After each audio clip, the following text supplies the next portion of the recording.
This conference will now be recorded.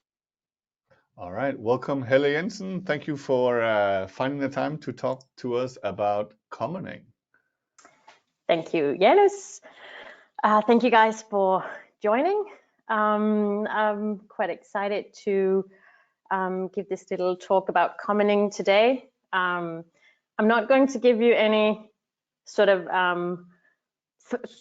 any super facts or anything about commoning. I don't have the final recipe for what commoning is and how we can use it in digital. So basically, it's lots of questions and colorful slides.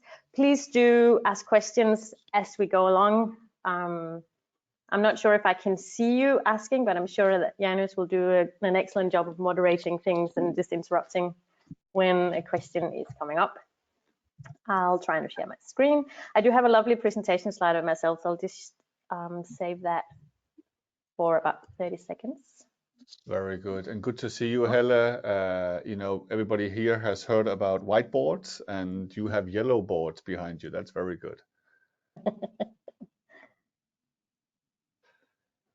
I do. What am I looking at? The good, the bad, and oh.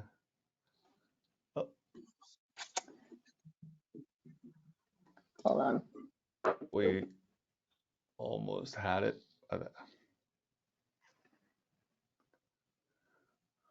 Hold on a second. Hold on a second. So while I'm looking for my presentation, which apparently shut down, I can tell you that I am Experience Director at Valtech, which is essentially a digital agency. I'm based out of Aarhus. Boop. Here we go. So now you should be able to see this. Can you see my screen? We see a white screen. I'll do it again. All right. There we go. Now you should be able to see it. Yes, now we have it. Yes, so from my scrambling around right now, you wouldn't think that I work a lot with digital, but I do actually, and I do a lot of slides. So sorry about that. We'll move straight on. This is me.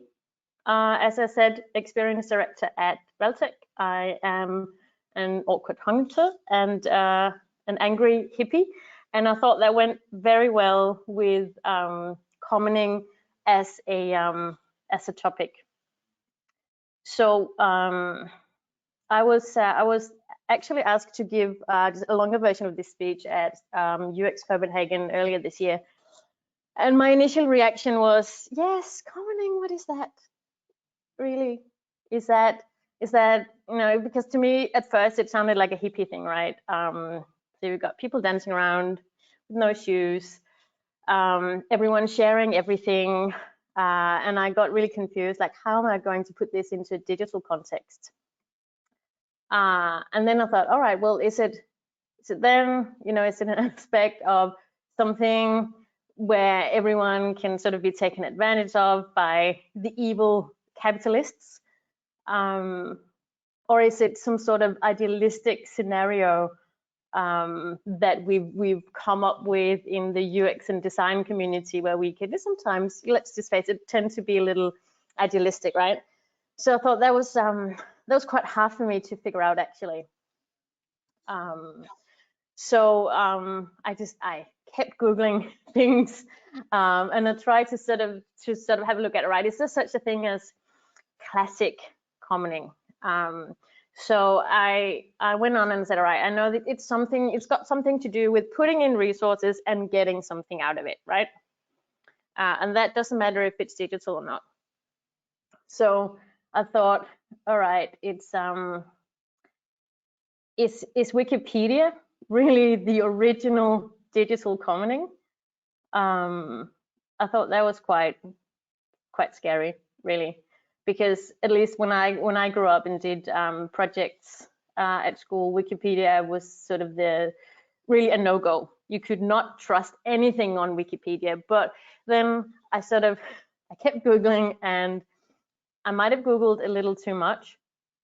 So basically I had all these questions like, what about the shared resources? What about the pooling of resources? Is free writing okay? Is it still commenting if you don't put anything into the equation? And what about emancipation, right? So if you Google enough, like I did, you find a lot of academic articles that mention emancipation, but then I decided, no, let's take a step back and let's make it digital, right? So keeping in mind the overall concept of commenting is, you put something in and everyone gets something out. So working with digital, right? We say, and I'm sure most of you say that as well, you can pretty much get away with putting people through anything as long as the award is great enough. So that's where Ryanair enters the stage. Thank you, Wayback Machine, for this screenshot. And it's not even the worst one, right? I think we all have screenshots of old Ryanair websites lying around somewhere in our folders. That was terrible. It was an awful website, and all the designers I know have used this as a really bad example. But the flights were super cheap, right? And this was way before we worried, too much about workers' rights or environment or other, boring stuff like that. So it was just really cheap flights, and we were actually willing to endure awful web design, right? We really just wanted to fly from Denmark to London for the equivalent of 10 pounds. So this doesn't really smell like digital commenting, right? This smells a little bit more like exploitation, perhaps. So let's look at something a little bit more modern. I've called this the illusion of digital commenting. So is Airbnb commenting? I don't think so. Not the way that it works now, at least.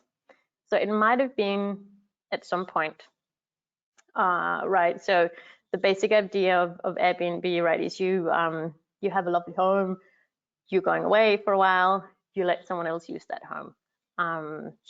Sounds pretty commenting to me, but the way that Airbnb has evolved is probably way beyond, you put something in, you get something out. So at least in a lot of European cities, there's more people getting something out than people actually putting something in.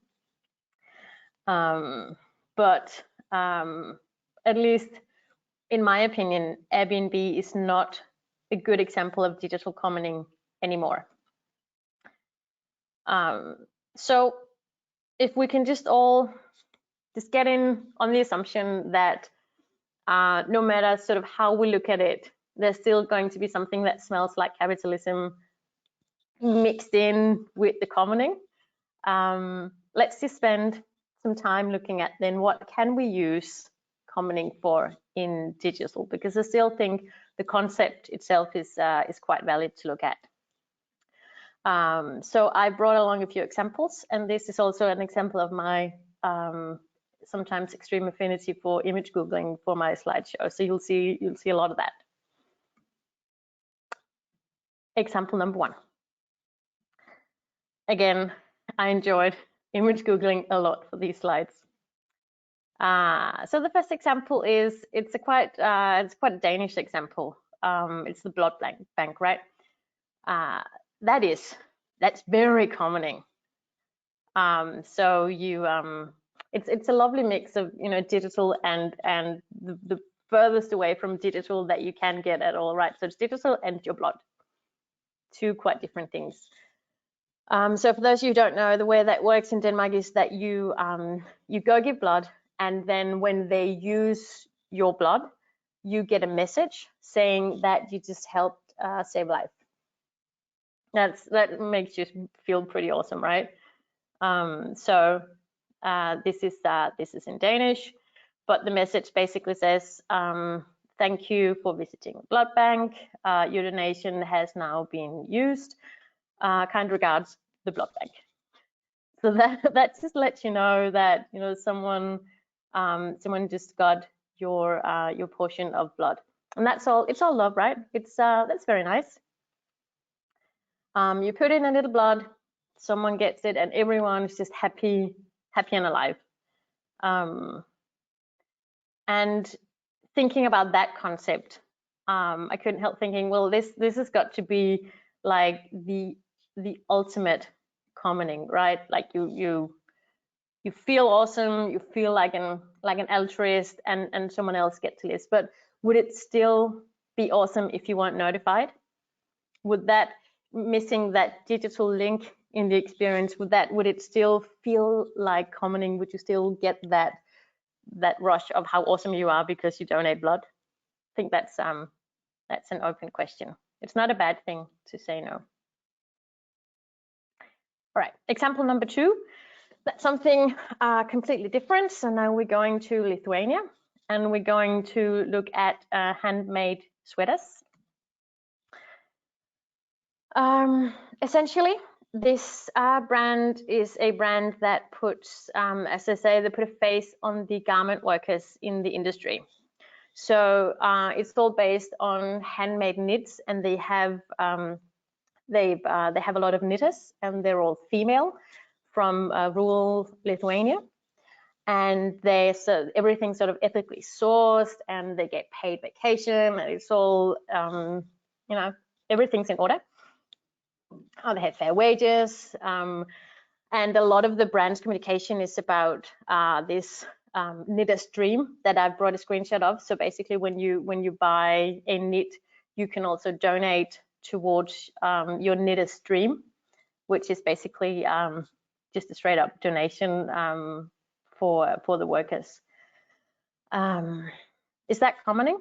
So they put in their craft and their time, and we put in our very privileged money, and we get a sweater, and they get money towards their dream. There's also another quite important aspect in this, that it's also aimed at sort of empowering women in rural Lithuania to be more independent of the husbands if they have some. It smells a little like the altruism in the blood bank example, right? But this is a lot more commercial. And you could also ask yourself, is this just really pretty capitalism? When brands do things like this and donate to their workers or to good causes, and it's all tied up in a sale, because essentially you don't shed that conversion, right? You still, the brand still gets money as well.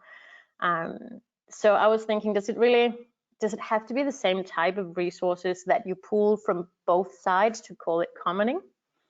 And that was one of the issues I had with looking at digital commoning, is that it's a lot of what you can find is actually tied up in a digital sale. All right. Then example number 3, we're going back to Denmark, and we're going to get quite recent. The lovely COVID app.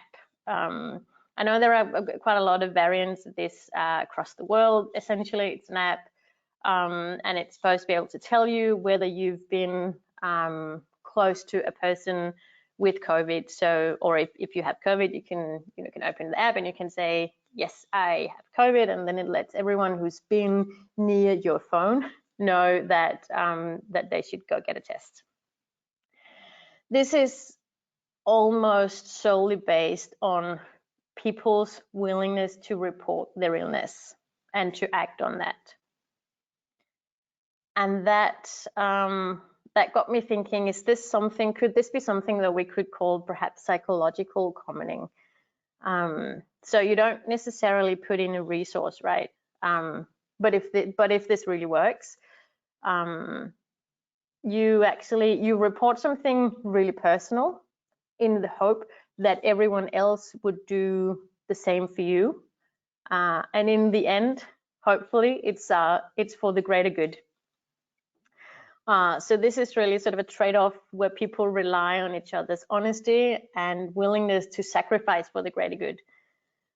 I'm not saying if it works or doesn't, but I think it's an interesting aspect to explore this psychological commoning, right? You know, there's no actual thing you put in or get out, but it's got to do with perhaps safety and your sense of community, and your assumption that people would do the same for you. And I know that if you dive into that rabbit hole, you could say it's probably could be a specifically Danish thing to have so much trust in society, right? That you just assume that everyone else would do the same. So going sort of a little towards the end, I was thinking, all right, so we have all these more or less commercial examples of what commoning could be, and I've brought the extremities for you today. I have a bunch more. One of them was, for example, OpenStreetMap, if you guys know that. So that's basically a map provider, but it uses user input to map the street. So you can be a sort of a data scout for them, and you can indicate, you know, where I'm walking right now. Is it on the map? Is it gravel? Is it asphalt? Is it accessible for people in wheelchairs? Things like that. So that's all based on user input, how detailed the map is. So that's another, perhaps more classical digital way of commoning.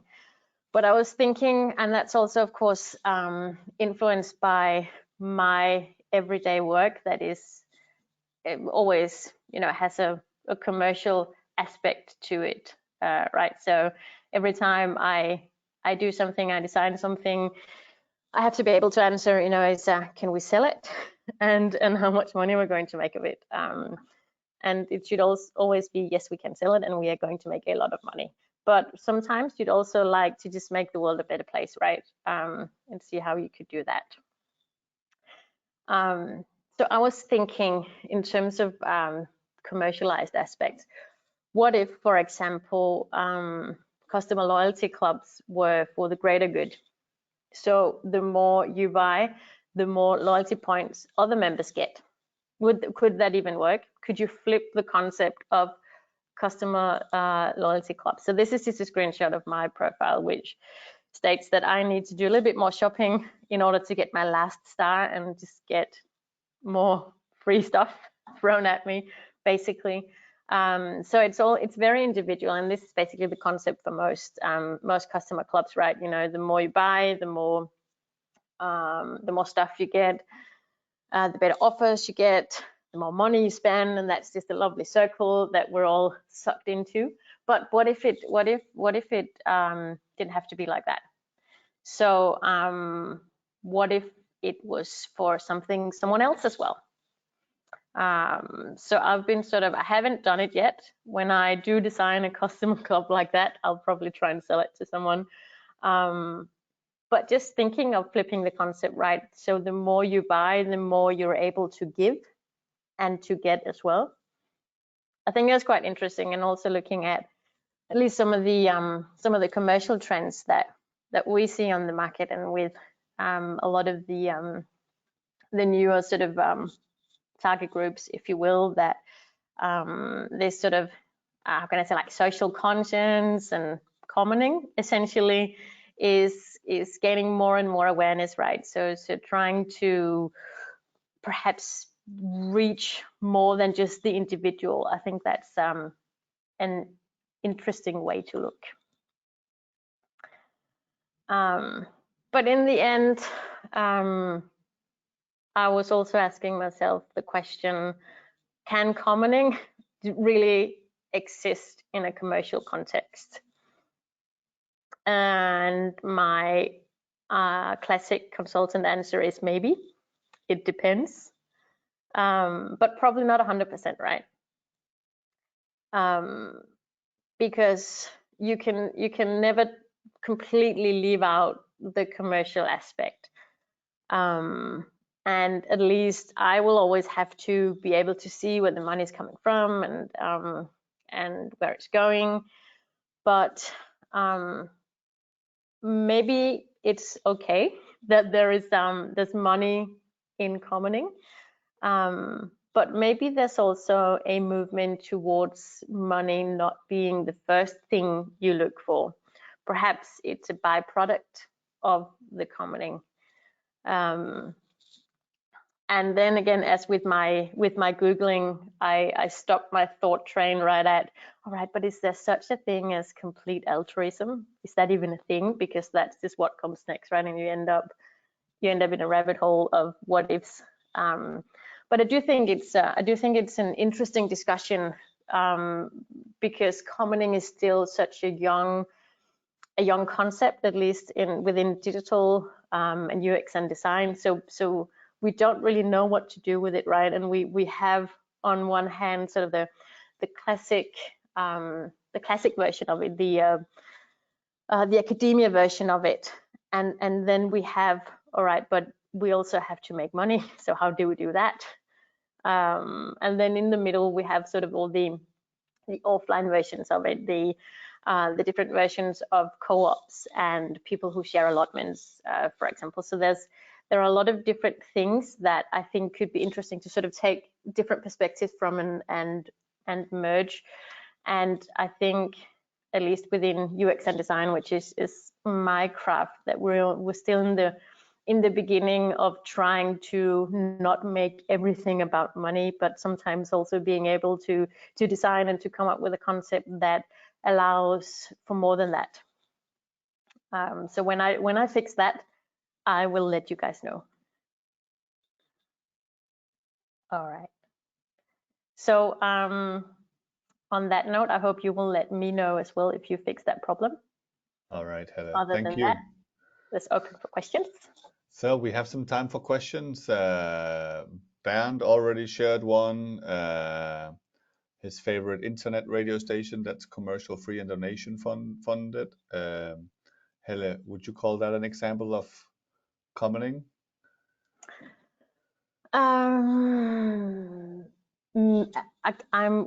I'm going to go with maybe. I'll just shut off the screen sharing so we can see each other. I would say maybe.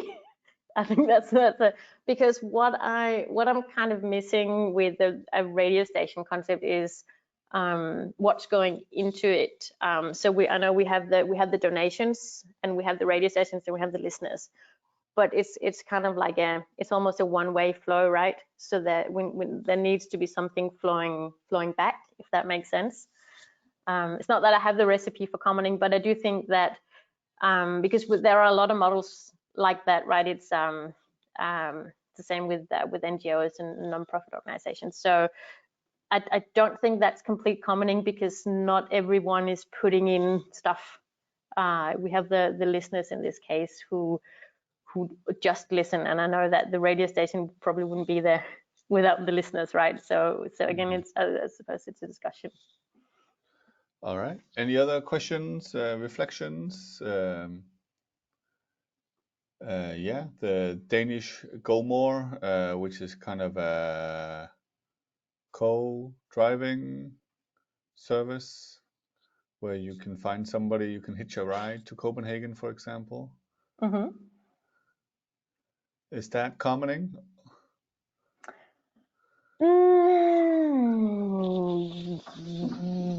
Yes. Or is it in a little bit like Airbnb? It's. I mean.